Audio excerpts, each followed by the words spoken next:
In junior high school, I somehow accidentally ended up in a band for a talent show. And that kept going and going into college. And eventually, even though I'd put a lot of time into this, and even though we were pretty good at what we did, it wasn't really getting very far. My first job was in a restaurant kitchen because a friend of mine called me up out of the blue and said, "Oh, we need a dishwasher tonight. Can you come down?"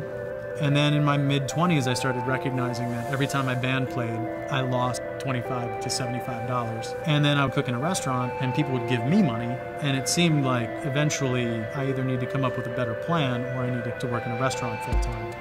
I went to the French Culinary Institute in Manhattan and left with a piece of paper that said, yes, he sort of knows how to cook. And when I got to Chicago, I really had to start over.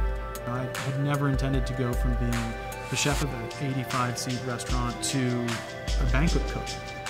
The jobs that I was offered were all brutally below where I had hoped to be. So being here for a little while and being able to demonstrate that I knew what I was doing ended up paying off relatively quickly. Emmanuel Noni was looking to change chefs at Sepia. It seemed like a good fit for me. We both had worked at the Park Hyatt. I had been to Sepia, I knew what kind of restaurant it was, and I also knew what kind of restaurant I thought it could be. Within the first year I was here, we got a Michelin star, first time that we were offered in Chicago.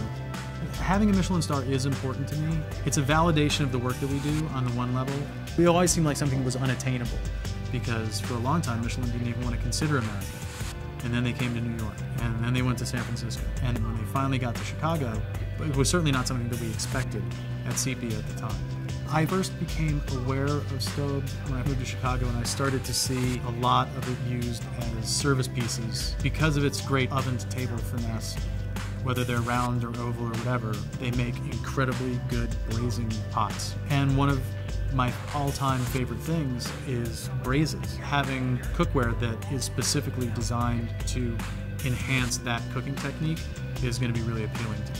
If I go to anybody's house and they have that kind of cookware sitting on their stove, I know that I'm going to probably eat pretty well, because nobody who buys cookware like that is going to, like, if they can't cook and they have cookware like that, then I'm going to wait till they're asleep or something and come back and take it.